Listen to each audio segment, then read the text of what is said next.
Hospitals are often paranormal hotspots. It makes perfect sense. A lot of pain and stress happens there and stays there forever. This world is a strange one. Hospitals appear to be places of healing, but more often than not, they are quite the opposite. People fight for their lives against disease and injury, and sometimes they don't win. So of all the places in the world that could be haunted, I'd put my money on hospitals.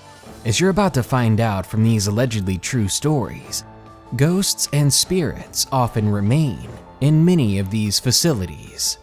But first, we are so close to 1,000 followers on VidMe.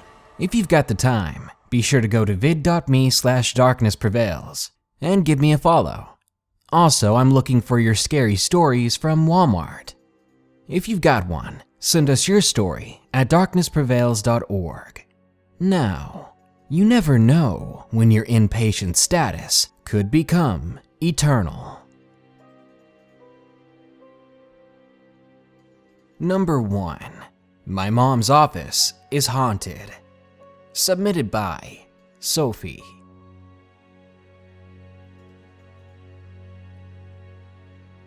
My mom works as a secretary at a public health department. The building where these offices are located used to be part of a public hospital that is still running today. However, the wards and doctors' offices that used to be there were relocated to a much more modern building nearby some years ago. But some things have remained, because several things have happened in that building, and most of the people that work there have witnessed some events. For instance, the security guards have caught shadows and flying orbs moving around the building in security camera footage, and those who patrol the area on foot always talk of seeing shadows out of the corner of their eyes. There's a lady that works there whose office is at the back of the building, and every day at around 4 in the afternoon, someone knocks on her office door, and every time she checks, there is no one there. The hallway is always empty. Before she grew used to it, it really scared her. It can't be someone playing a prank, because her office is at the very back of an extremely long hallway that has no offices or doors nearby for anyone to hide in. And even when she leaves the door open and can look outside, she still sees no one when the knocking comes by. My mom has also seen the shadows and orbs among other things, and has even been present when the knocking occurrence happened. She tells me that one time, she and a coworker of hers were chatting in the break room when suddenly, out of nowhere, her coworker's hair flew to the side as if someone was holding and pulling on it, and then she saw it fall back onto her coworker's shoulders. My mom let out a quick scream, and the coworker asked what was wrong. Before she explained, they got the heck out of there first. It couldn't have been the air current, because trust me, I've been there. That room is like a giant cupboard with no windows, and the only entrance and exit is a massive and heavy wooden door. A door that I could never open myself until I was older. Mom and her coworkers have also told me about a spirit that often appears around my mom's current office. They say she looks like a nurse, and that she remains there because she passed away while working a shift. I don't know any other details, but I'd love to know more. When my sister and I were little, sometimes Mom would take us to her office because she didn't have anyone to take care of us, and we were still too young to stay home alone. I was told that when my sister and I were little, we would often talk with someone, and we would always play pretend that we were nurses. We were always nurses, not teachers, mommies, astronauts, any other thing a kid would want to be when they're older. No, just nurses. And the people around us that saw us playing were always impressed or surprised, apparently by how accurate the situations we played out were, and how we were able to use a lot of nursing terms that we'd never heard before. At the time, we were only 5 and 7 years old respectively. When someone would ask us how we knew these things, we would always answer one thing: A nice lady had told us all about it. One time we apparently even pointed to the corner of the room, a corner that was completely empty. Needless to say, this freaked some people out. These days, neither my sister nor I remember playing or talking with that lady, but we do remember playing and pretending that we were nurses a lot. Every time you walk down through certain hallways in that old hospital, you get the eerie feeling that someone is following you and watching. And at night, this feeling only gets worse, to the point there are times you can even hear footsteps following you everywhere. In that building, it's almost like you're never alone. I've experienced this once when my mom had to go to her office at night to finish up a few things, and I went along with her. I was walking down a corridor that had some old laboratories and where the lab technicians used to store samples when I heard a faint sound of footsteps. At first, I was sure it was my own echo from my own feet, but then they began to get louder and closer. I freaked out so much that I ran to where my mom was, and all the way there, I swear I heard those same footsteps running and actually gaining on me. Now that I'm in college, I don't spend as much time at that office as I used to. However, I still pop in from time to visit since I go to college nearby. Sometimes I too see glimpses of shadows from the corner of my eye. Number 2. Ghosts in a Castle. Submitted by Michael P. This story is a short one because I was only at this destination for about an hour, but it was long enough to experience something bizarre. To begin, this happened during a vacation of mine. I was on a tour in Victoria in the early morning. It is a very beautiful place to visit. I looked up one of the haunted places nearby, and I quickly found one of the popular spots, called Craigdarich Castle. Now, a little history on the castle. It was built by one of the richest people at the time, who happened to pass away before he even got to live in his massive mansion. For a time, it sat vacant and empty because nobody could afford it, and eventually it became a hospital and a college, so it's no wonder that it's haunted. During the tour, I had some snacks and some water, and as soon as I went in, I felt as though I was not welcome, as if you were intruding into someone else's home. Then I suddenly felt dizzy, but it was weird. I didn't feel dizzy before I went in, and near the end of the house I saw some sort of dark shadow dart out of the living room. By the time we got that deep into the place, I was so dizzy I had to leave the building to get some fresh air. Later I went into the building again. This time the feelings were gone, and everything seemed normal. I asked the staff if the house was haunted. They replied with an emotionless, "There are no ghosts here," which is a lie, because I later saw an even more detailed figure on the same side of the house on the 3rd floor. It was speed walking, and it looked to be some sort of nurse, perhaps from the 19th or early 20th century, and whoever they were staring at me, and when I blinked, the figure was gone. What made this compelling was that it showed up a few feet away of a group of people.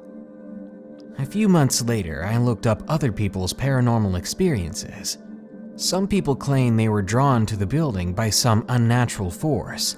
Others felt unwelcomed, like I did. Some felt ice-cold feelings, and some have even heard the piano on the top floor playing by itself. If anyone wants to go to Craigdarich Castle, be warned. As a former hospital and a castle with a tragic past, many have passed away there, and it seems like a few of them have stayed behind. Number 3. The Old Quarantine Station. Submitted by Akasha.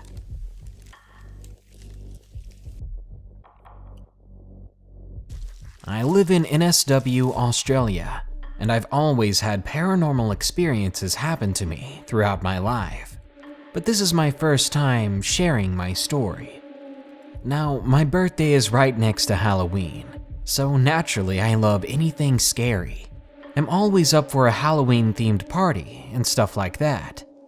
Well, one year, I booked a group of my close friends and I to go to the old Manly quarantine station. We were going to go on the adult ghost tour. This place has a lot of history, but some of my friends are skeptics, but we all went to have some fun. The tour takes you right into the darkness, all around the grounds, and gives you a history of what happened back in the 1800s. You see, a lot of people passed away of disease, while others were hurt in the name of quarantine. Me and a friend of mine in particular found this place very, very creepy. I don't remember the order that we saw these buildings, but let me tell you what we saw and felt ourselves. There is even a chamber for gas, where people were sent to make them clean. I can't remember what they used, but let's just say it wasn't fun. Most would live, but those that did would not live well. Medicine was still developing, and most people thought they were doing the right thing, but people were in pain breathing in these small rooms, and eventually would die if they didn't leave the compound. Our guide told us this, then split us into groups to go into separate rooms. They shut the door behind us, and I'm holding my friend's hands in the dark as we stand in the room for about 5 minutes. I could barely breathe. It felt very compact and claustrophobic, as well as creepy, and soon I began to freak out. My friend was also scared at this point, and I could hear others in my group reacting the same way, and a couple of them were just confused. When the door finally opens to release us, I bolt out, pulling my friend along with me. Once we're back outside, the guide tells us that many people would react the same way while they were in that room. They turn, then beckon us to continue. He tells us more about the buildings around us, and my friends stay close. Whilst we walk around, I noticed a figure, a black silhouette, trailing the group from behind. I turn back on occasion to see it following still. It's never more than a dark shadow. I could not make out any details.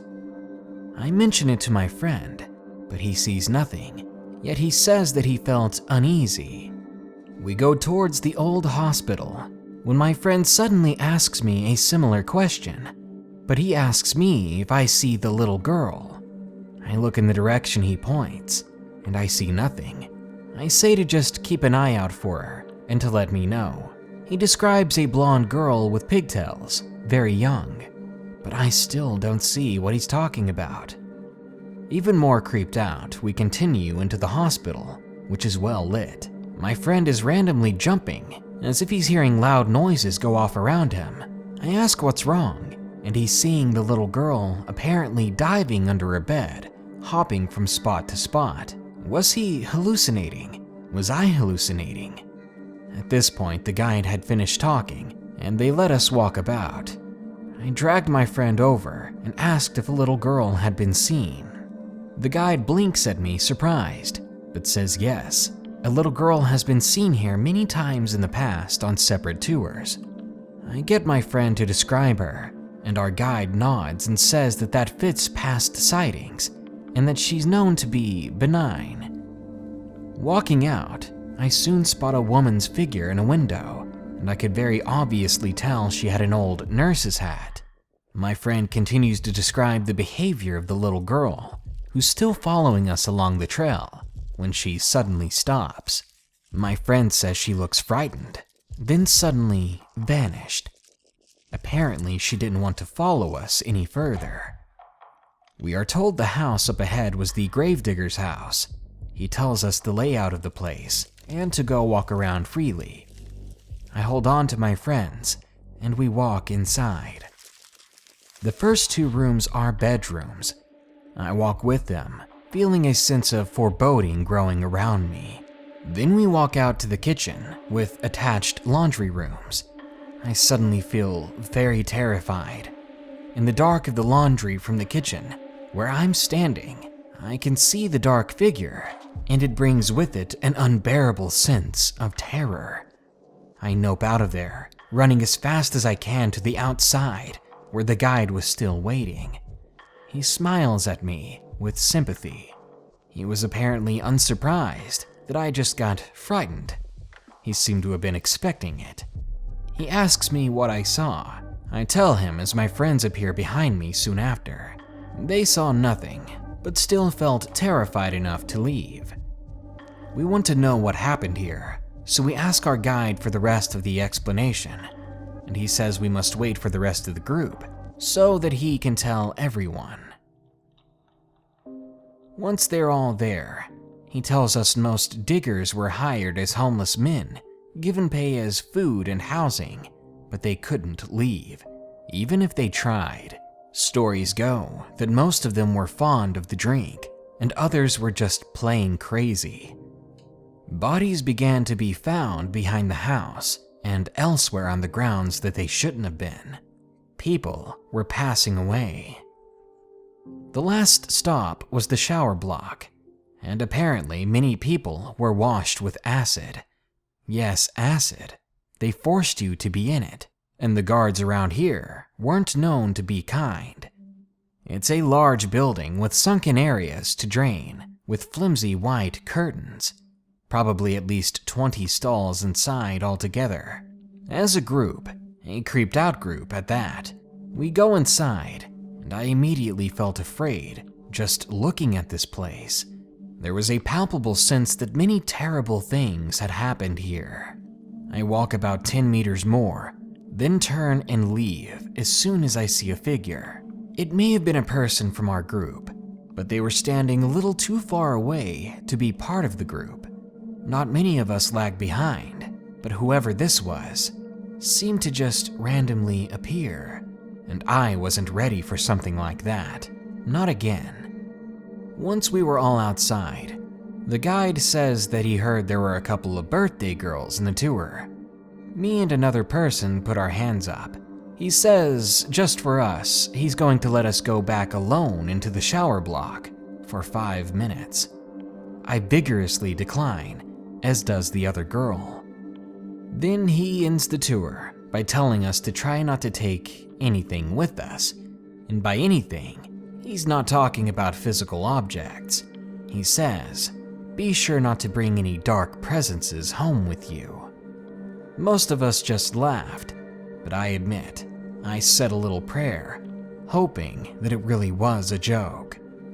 This was one of the most terrifying experiences I've ever had, and I don't think I'll be going back to that old quarantine station.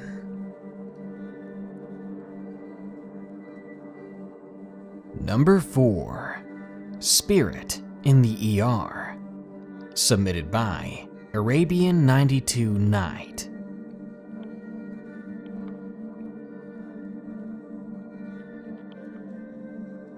While I was working in the hospital as a housekeeper, I heard several other stories about different ghosts, especially the 2 that lived on my assigned floor. One was a little girl that I often felt holding my hand, and the other was a male that lived in the last room. That room had been refurbished into a makeshift apartment. The staff didn't want to use it for anything else any longer, because too many patients were being troubled by the spirits that resided there. My story comes from the 2 days I worked in the ER, and after that, I begged my boss to never assign me to that area again. Now on to the story itself. I was assigned to the ER with another coworker. We got along fine and chatted on the way down. Now, the ER is of course the busiest spot in the hospital, so cleaning rooms there was very fast-paced. But once we were down there and looking at the rooms that needed cleaning, I suddenly felt someone walk up on me and stand threateningly inside my personal bubble space. It happened so fast that I stepped to the side and looked to see who was there. I mean, I very obviously felt a presence, but I could see no one there, and it was startling. and on one occasion in that same area, I believe I got a glimpse of what this spirit looked like. At first it appeared as a shadow, but very quickly I could make out more and more details. This ghost was tall, dressed in a black cloak. It did not like me being there. Anyway, back to the previous experience. I don't know how long the two of us stood there, but when my coworker had everything we needed, we started working. But I could feel this heavy presence following me, always glaring me down. It got to the point where I just wanted out. I just wanted to leave this area as soon as possible. Eventually, I couldn't handle it. I broke down, feeling like no matter what I do, this thing would be hanging over me. The feeling didn't even pass until lunch that day, when I left the ER for my break. It felt so good to be out of there, and I was not ready to ever go back. But eventually I had to. It was my job. The second time I was down there the next day, the same thing happened. This time though, I was with the manager, and when the presence once again made me break down, she asked me what was wrong, if I was feeling sick. I've been called crazy before for telling people that I've seen things, and this was a really good paying job, and the job wasn't too hard. So for the sake of my job, I fibbed, telling her that there were some things from home that I couldn't stop thinking about that were pretty stressful. Luckily, she understood. She even let me go to break early so I could calm myself down, which really did help.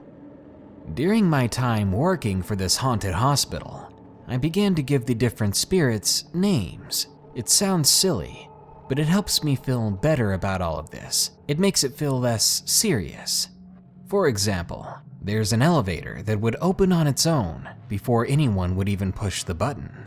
I felt a presence there, and I often called it the gentleman.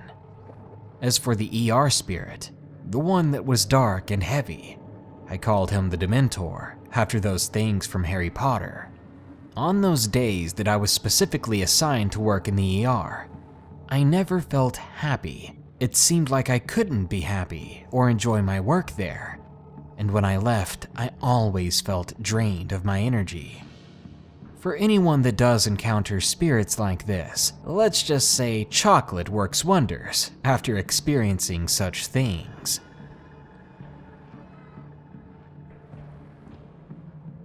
And number 5, the women with no face. Submitted by Colin B.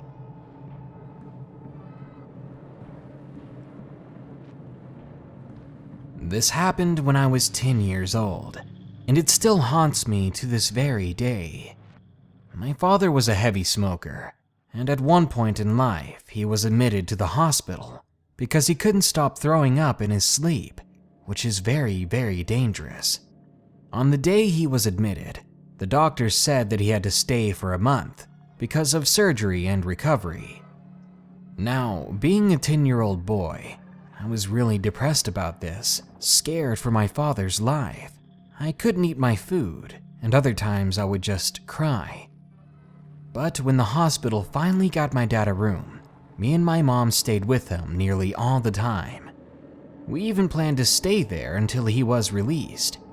Now, before I continue, I just want to say that me and my mom slept on a recliner. It was next to my dad's bed. I would sleep on the inside and my mother on the outside. Well, one night, I woke up and realized that I needed to use the bathroom. So I got out of bed slowly, trying not to wake my mother, and I rubbed my sleepy eyes. Once my vision became more clear in that dark room, I looked at my dad, and I couldn't breathe. Because next to my dad, there stood a woman I'd never seen before. I definitely didn't know her or recognize her, but she was standing by my dad's gurney, looking down at him. I was about to yell, but I was too scared to make a word. I was just standing there, looking at her terrified, expecting her to do the absolute worst to my dad. But then she turned her head fast to look at me. and I will never forget what I saw. This woman, she didn't have a face. In the middle of her flesh-like facelessness, there was just a straight line where the eyes, nose, and mouth were supposed to be. It looked like her face had been folded inwards. I wanted to scream at the sight of it, yet for as long as the woman stared at me, I was too afraid to do anything. A few seconds later, the nurse came in the room to check on my dad, and when she came in, she noticed me standing there, asking if I was okay. But I didn't answer. I just pointed in complete shock. When I turned towards the faceless woman, she was no longer there. She seemed to have vanished once the nurse opened that door. I was scared for the rest of that night, but a few minutes after just standing there and the nurse doing her stuff, I finally gathered the courage to run and use the bathroom, then get back to my mom's side. I thought that as long as I got my business done when someone else was in the room, I would be safe. The thinking of a scared child. But for the rest of that night, after the nurse left, when I laid there in the dark next to my mom, the only one of us that was awake, I couldn't sleep. Several sleepless hours later, I saw my mom begin to rise and shift from her sleep, and I was so glad to see that someone else was awake. As soon as she was more lucid, I explained to her what I saw. But as all parents usually do, she said that it was just a bad nightmare. But I knew better. I remember waking up. I remember the urge to go to the bathroom. I remember the nurse coming in and asking me if I was okay. None of that was a dream, even if I wish it was. There's one thing I wish I could forget, and it's that faceless creature. A few weeks passed by, and I didn't see a trace of that woman since. But on one similar night, I woke up, again with the same urge to use the bathroom. So of course I sat up and got out of bed, and I made it halfway across the room when I looked and saw her again. This time, she was sitting on the gurney by my dad's legs. I was scared again, and I couldn't speak once more, but this time, she actually said something. This inhuman spirit spoke to me. "She's coming," she said, and she sounded more terrified than I was. I think if she had eyes, she would be crying.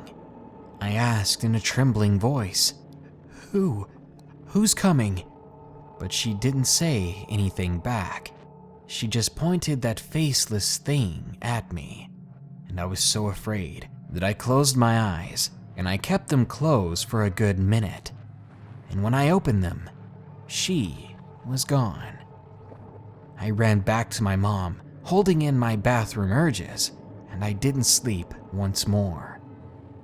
The next day was a great day though, because my dad's health was cleared and he was getting released. After that, I never told anyone about the experience. I couldn't tell my mom because she wouldn't believe me again, and I just couldn't bring it up to tell my dad. He needed to focus on feeling better, and besides, could you imagine how much that would scare him if I really did tell him? I figured I'd just keep it to myself, and finally I'm ready to share it with you. If there was a moral to this story, it would be this. If you ever have to stay overnight at a hospital, or if you work there, don't be surprised if you see paranormal things or even a nightmare come alive. Hospitals are places of stress and pain. Some of that is bound to be left behind.